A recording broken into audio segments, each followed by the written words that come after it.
Hello everyone, मेरा नाम अलका है और मैं आपके ही चैनल लेपाक्षी एजुकेशन पर आपका स्वागत करती हूँ। जैसा कि आपको पता है, हमने हिस्ट्री की सीरीज स्टार्ट करी है। उसमें चैप्टर 6 तक मैं कवर कर चुकी हूँ और चैप्टर 7 मैंने स्टार्ट कर दिया था।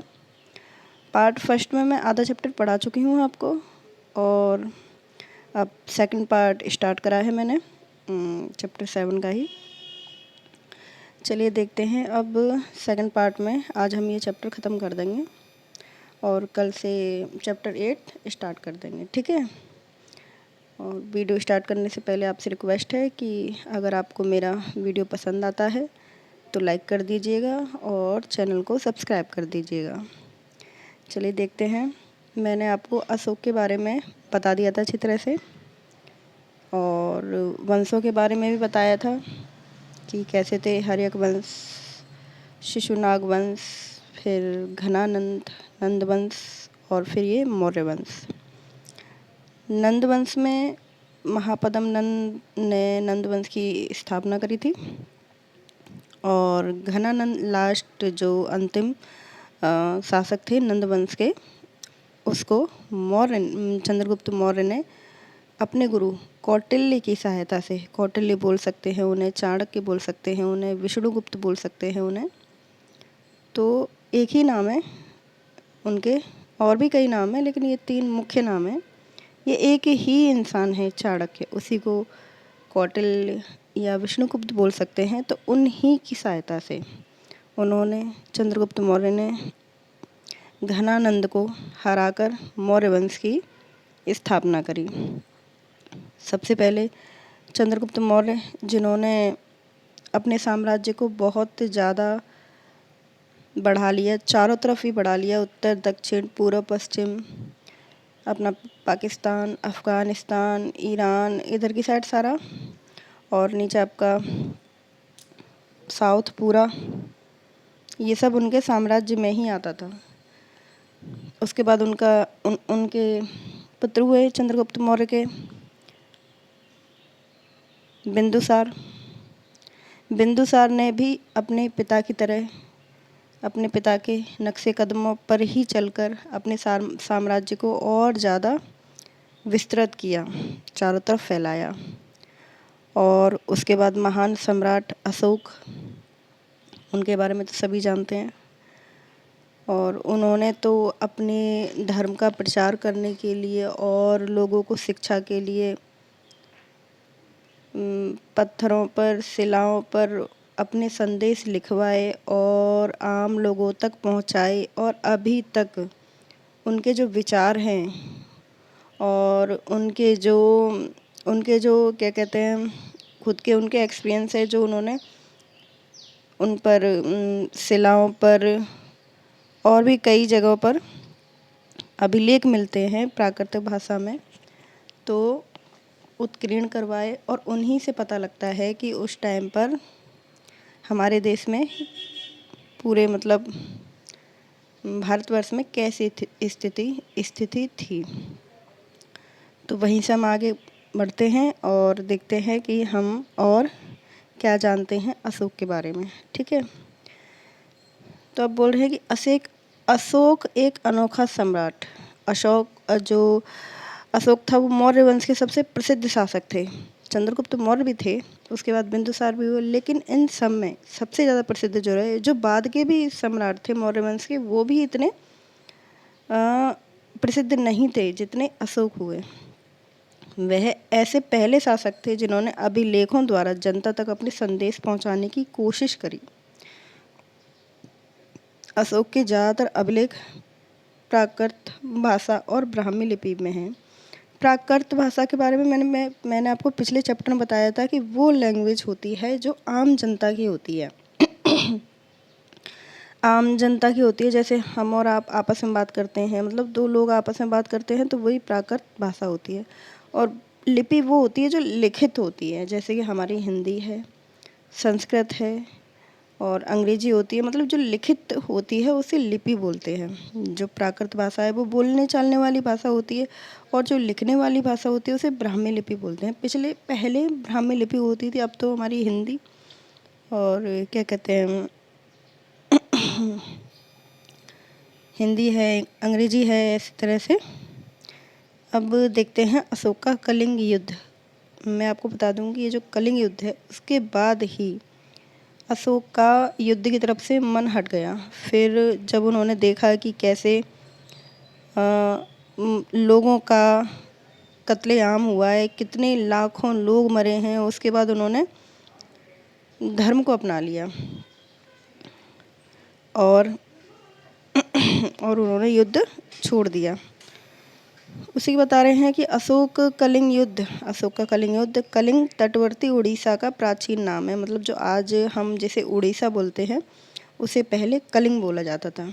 तटवर्ती मीन्स समुद्र के किनारे, है ना, मतलब तट वही चीज़ है। तो समुद्र के किनारे उड़ीसा का पूरा नाम कलिंग। तो वहाँ अशोक ने कलिंग को जीतने के लिए एक युद्ध लड़ा, लेकिन युद्ध जनित हिंसा और खून खराबा देखकर उन्हें युद्ध से वितृष्णा हो गई। वितृष्णा मीन्स दुख हुआ, उन्हें अपार दुख हुआ। जब उन्होंने ये देखा तो उन्होंने निर्णय लिया कि वे भविष्य में कभी युद्ध नहीं करेंगे। अब कलिंग युद्ध का वर्णन करता हुआ अशोक का एक अभिलेख। कलिंग युद्ध का वर्णन करता हुआ अशोक का एक अभिलेख। अभिलेख मीन्स लिखी, मतलब एक पत्थर पर लिखा हुआ कलिंग युद्ध का पूरा वर्णन, कि मतलब उनका कैसे मन हटा उससे। तो वो लिखते हैं अपने एक अभिलेख में कि राजा बनने के 8 साल बाद मैंने कलिंग विजय की। लगभग 1.5 लाख लोग बंदी बना लिए गए और 1 लाख से ज़्यादा लोग मारे गए। इससे मुझे अपार दुख हुआ। जब किसी स्वतंत्र देश को जीता जाता है तो लाखों लोग मारे जाते हैं, बहुत सारे बंदी बनाए जाते हैं। इसमें ब्राह्मण और श्रमण भी मारे जाते हैं। ब्राह्मण तो आप जानते हैं, श्रमण मीन्स जो मतलब जिनका युद्ध से कोई मतलब ही नहीं होता, गरीब लोग होते हैं जो, तो वो लोग मारे जाते हैं। उन्हें मतलब अशोक को इस चीज़ का बड़ा दुख था कि ब्राह्मण और ये लोग भी मारे जाते हैं, जो लोग अपने सगे संबंधियों और मित्रों से बहुत प्यार करते थे तथा दास और मृतकों के प्रति दयावान थे, वो भी युद्ध में मारे जाते हैं और अपने प्रियजनों को खो देते हैं। इसलिए मुझे पश्चाताप हो रहा है। अब अपने धर्म पालन करने एवं दूसरों की इसकी शिक्षा देने का निश्चय किया है। मैं मानता हूँ कि धर्म के माध्यम से लोगों का दिल जीतना बलपूर्वक विजय पाने से ज़्यादा अच्छा है। मतलब वो ये कहना चाह रहे हैं कि लड़ाई करके लोगों का दिल जीतना बहुत ज़्यादा कठिन होता है, लेकिन अगर धर्म के हिसाब से दिल जीतना हो तो वो ज़्यादा सरल होता है। मैं यह अभिलेख भविष्य के लिए एक संदेश के रूप में इसलिए उत्कीर्ण कर रहा हूँ, मेरे बाद मेरे बेटे और मेरे पोते भी युद्ध ना करें। अब आप सोच रहे होंगे धम्म क्या होता है। धम्म जो है वो एक संस्कृत शब्द है और उसी मतलब धर्म का परिवर्तन नाम है धम्म। धम्म को हम धर्म भी बोल सकते हैं। तो ये अपने धर्म की बात कर रहे हैं कि मैं धर्म से तो लोगों को जीत सकता हूँ, लेकिन युद्ध द्वारा जीतना मुश्किल है। अब देखते हैं कि अशोक का धर्म क्या था। जो अशोक का धर्म क्या था, इसे धर्म बोल सकते हैं। धर्म पहले मतलब प्राकृत जो भाषा है उसे धम्म ही बोलते थे। पहले देखते हैं कि ये जो अभिलेख, ये जो मिला है पत्थर, एक मूर्ति, वो कहाँ मिली है। उत्कृष्ट पॉलिश वाले पत्थर की यह मूर्ति बिहार के रामपुरवा, याद रखना ये बिहार के रामपुरवा में मिले एक मौर्यकालीन स्तंभ का हिस्सा है। स्तंभ मीन्स खंबे। तो वो मिला है और इस वक्त ये राष्ट्रपति भवन में स्थित है। यह एक अच्छा नमूना है मूर्तिकला का। ये स्तंभ है, इसे आप देख रहे हो, ये स्तंभ है। स्तंभ में से खंबा है, खंबे के ऊपर ही ये बनाया गया है और ये इस वक्त कहाँ पर है, राष्ट्रपति भवन में। और मिला कहाँ है, ये मिला है बिहार के रामपुरवा में।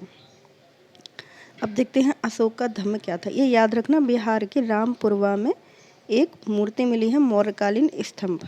ठीक है, ये आता है क्वेश्चन में आता है एग्जाम में, सॉरी क्वेश्चन में नहीं। तो अशोक का धर्म क्या था ये देखते हैं। अशोक के धर्म में किसी देवता की पूजा अथवा किसी कर्मकांड की आवश्यकता नहीं थी।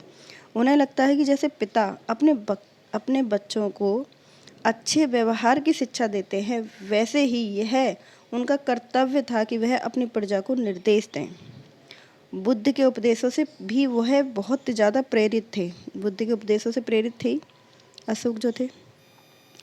ऐसी कई समस्याएं थी जिनके लिए उनमें संवेदना थी। संवेदना मीन्स कि मतलब जिनके लिए वह बहुत नर्म सॉफ्ट रखते थे कि यार कोई किसी को मार रहा है तो उन्हें बड़ा दुख होता था, किसी में लड़ाई हो रही है तो उन्हें बड़ा दुख होता था, और भाई बहन में लड़ाई हो रही है तो उन्हें दुख होता था, मालिक अपने नौकर और दासों पर क्रूर व्यवहार कर रहा है तो उन्हें दुख होता था। तो ये चीज़ें वह महसूस किया करते थे और इन समस्याओं का निदान वह करना चाहते थे। इसीलिए उन्होंने अपनी जो धर्म की महामत, जो मतलब अपना धर्म है, जो उनका धर्म था जिसे वह धम्म बोलते हैं, उन्होंने उसके लिए एक मतलब संस्था बनाई।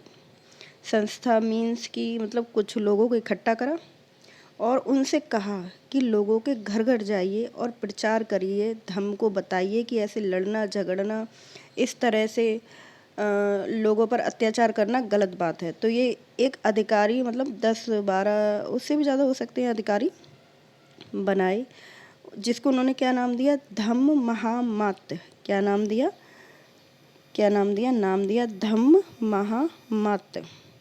उन अधिकारियों की जो संस्था थी उन्हें नाम दिया धम्म महामात्य।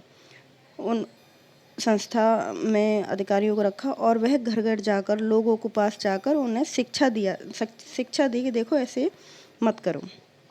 इसके अतिरिक्त अशोक ने अपने संदेश कई स्थानों और शिलाओं और स्तंभों पर खुदवा दिए। शिला मीन्स पत्थर, स्तंभ मीन्स मैंने अभी बताया खंबा टाइप। और अधिकारियों को यह निर्देश दिया गया कि वो राजा के संदेश को उन लोगों को पढ़कर सुनाएं जो खुद पढ़ नहीं सकते। मतलब कुछ लोग थे जो पहले नहीं पढ़ पाते थे, तो उन लोगों के लिए उन्होंने स्पेशली ये रखा कि जाकर जो अधिकारी थे वो उनके निर्देशों मतलब अशोक के निर्देशों को उनको मुँह जुबानी बताएं एक एक कि देखो ऐसे ऐसे धर्म का पालन करो, और ये क्या कहते हैं, ये युद्ध और ये आपस में लड़ना झगड़ना क्लेश और दूसरों से चिढ़ना छोड़ दो। ठीक है। अशोक ने धर्म के विचारों को प्रसारित करने के लिए सीरिया एक देश है, मिस्र, ग्रीस में दूत भेजे। मतलब यहाँ पर अपने धर्म का प्रचार करने के लिए यहाँ पर अपने स्पेशली दूत भेजे कि जाओ हमारे धर्म का प्रचार करो। अपने पुत्र महेंद्र और पुत्री संघमित्रा को इसी कार्य हेतु उन्होंने कहाँ भेजा, श्रीलंका। ये क्वेश्चन आता है, नाम भी पूछे जाते हैं कि मतलब अशोक के पुत्र का नाम क्या था, पुत्री का नाम क्या था, और पुत्र और पुत्री को उन्होंने अपने धर्म के प्रचार के लिए कहाँ भेजा, श्रीलंका में। और पुत्र का नाम क्या था, महेंद्र, और पुत्री का नाम संघमित्रा। ठीक है। उन्होंने कई सड़कें खुदवाई, विश्राम गृह बनवाए। इसके अतिरिक्त उन्होंने मनुष्यों व जानवरों की चिकित्सा की भी व्यवस्था करी। अच्छे थे, महान अशोक, तभी तो उन्हें महान कहते हैं। अब देखते हैं अपनी प्रजा के लिए अशोक के संदेश क्या थे। लोग विभिन्न अवसरों पर अनुष्ठान करते थे, मतलब जैसे कि अनुष्ठान हम अभी भी करते हैं, जैसे कि क्या कहते हैं, कहीं यात्रा करने जा रहे हैं तो उससे पहले पूजा पाठ करके जाते थे, और बीमार हो रहे हैं तो उसके लिए पूजा पाठ करते थे, और कई अनुष्ठान करते थे, जैसे विवाह में अनुष्ठान करते थे, बच्चों के जन्म पर करते थे। तो ये कर्मकांड मतलब वो ये कहते थे कि ये कर्मकांड किसी काम के नहीं है, इसके बदले तुम दूसरी रीतियों को अपनाओ। मतलब ये अनुष्ठान मत करो, ये बेकार है। ये किसके थे, अशोक के संदेश थे कि ये सब बेकार है, तुम इसके बदले दूसरी रीतियों को अपनाओ, वो ज़्यादा फलदायी हैं। इसमें उनके क्या थे विचार, ये भी देखते हैं। वे कहते थे अपने दासों और नौकरों के संग अच्छा व्यवहार करो, बड़ों का आदर करो, सभी जीवों पर दया करो, और ब्राह्मणों और श्रामणों को दान दो, जो गरीब हैं उन्हें और ब्राह्मणों को दान दो।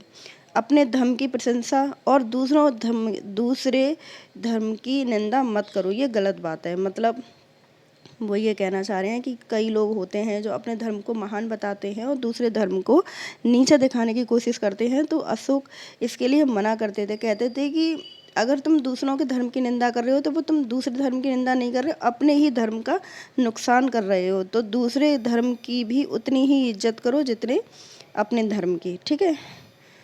कह रहे हैं कि वह वास्तव में अपने धर्म का ज़्यादा नुकसान पहुंचा रहे हैं दूसरे धर्म से ज़्यादा।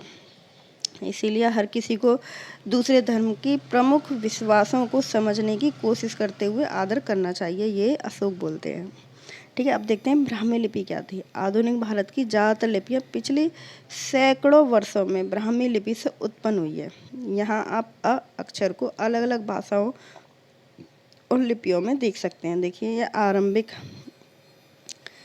आरंभिक है, ये देवनागरी। अभी जो हम पढ़ रहे हैं ना, मैं आपको यही ऊपर बता रही थी, मुझे याद नहीं आ रही थी कि पहले तो ब्राह्मी लिपि था, लेकिन अभी जो हम पढ़ रहे हैं हिंदी, उसे बोलते हैं देवनागरी लिपि। और पहले ब्राह्मी लिपि था। तो और क्या कहते हैं, ये बंगला, ये आ शब्द ही है जो अलग अलग भाषाओं में लिखी जा रही है, मलयालम में, ये तमिल में। ठीक है, तो ये यही बताना चाह रहे हैं कि अलग अलग भाषाओं में लिपियाँ देख सकते हैं। चलिए, ये हमारा चैप्टर अब यहाँ समाप्त हो रहा है, चैप्टर 7। और कल से हम चैप्टर 8 स्टार्ट करेंगे। ठीक है, तो इसी के साथ मैं ये वीडियो यहीं पर ख़त्म करती हूँ। ज़्यादा मिनट भी नहीं हुई है, 15 मिनट ही हुई है। और सही है, छोटा वीडियो बनेगा तो ज़्यादा आप लोगों को सही लगेगा। तो ठीक है, धन्यवाद। और वही बात कि अगर आपको मेरा ये वीडियो पसंद आता है तो प्लीज़ लाइक कर दीजिएगा और चैनल को सब्सक्राइब कर दीजिएगा, ताकि मैं और अच्छी तरह से आगे आपके लिए वीडियो लाती रहूँ।